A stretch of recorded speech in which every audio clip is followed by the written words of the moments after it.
আসছে বাজেটে বিদ্যুৎ ও জ্বালানি খাতে গেল বছরের বরাদ্দের পাশাপাশি ভর্তুকিও কমাতে চায় সরকার।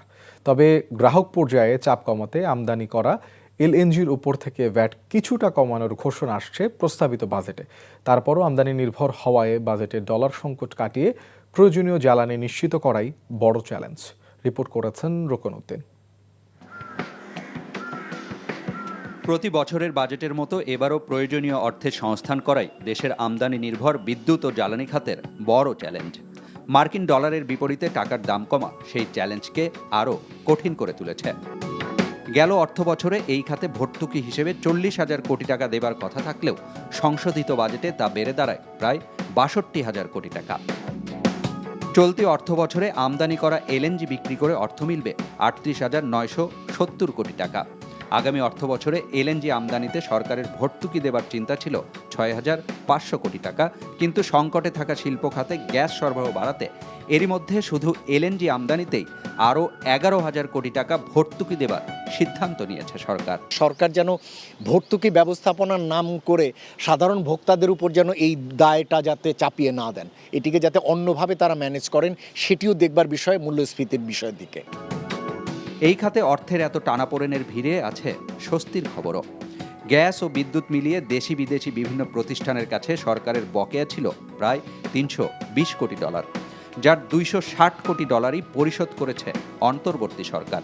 জ্বালানি সংকটের কারণেই দেশে বিদ্যুৎ উৎপাদন ক্ষমতা 27,000 মেগাওয়াটের বেশি থাকার পরও উৎপাদন করা যাচ্ছে 16,000 মেগাওয়াটের আশেপাশে, যদিও দেশে বিদ্যুতের চাহিদা 18,000 মেগাওয়াট ছাড়িয়েছে।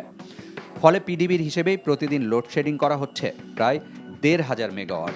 আমরা এই লোডশেডিংটাকে আমি যেটা ওই সবাই তো বলছি সেটা হচ্ছে আমরা এটাকে সহনীয় পর্যায়ে রাখতে চেষ্টা করব। আমাদের তো কম্বল ছোট, বাড়তি এলএনজি আনবো সেটার জন্য আর্থিক সামর্থ্য, আর ওরা তো পানাদাররা টাকাটা দিচ্ছে ওদের বিল দেওয়ার জন্য।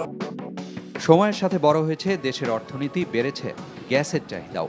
তবে কয়েক বছর ধরেই পেট্রোবাংলার হিসেবে দেশে প্রতিদিন 380 কোটি ঘনফুট গ্যাসের চাহিদা আছে, যার বিপরীতে এ মাসের হিসেবে পেট্রোবাংলা সরবরাহ করেছে গড়ে 272 কোটি ঘনফুট গ্যাস।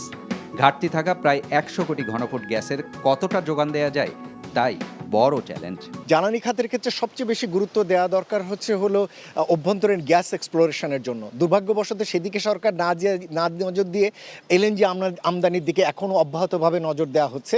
এমনকি এলএনজি আমদানির জন্য আমেরিকান কোম্পানির সাথে চুক্তি করা হচ্ছে।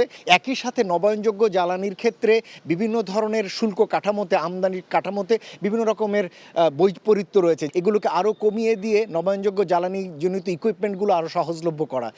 আইএমএফের সাথে 4.7 বিলিয়ন ডলারের ঋণ চুক্তির আওতায় 2026 সালের মধ্যে বিদ্যুৎ খাতের ভর্তুকি ধাপে ধাপে তুলে নেবার প্রতিশ্রুতি দিয়েছে সরকার।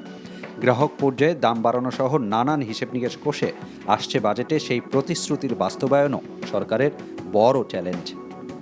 রোকন উদ্দিন, এনটিভি নিউজ, ঢাকা।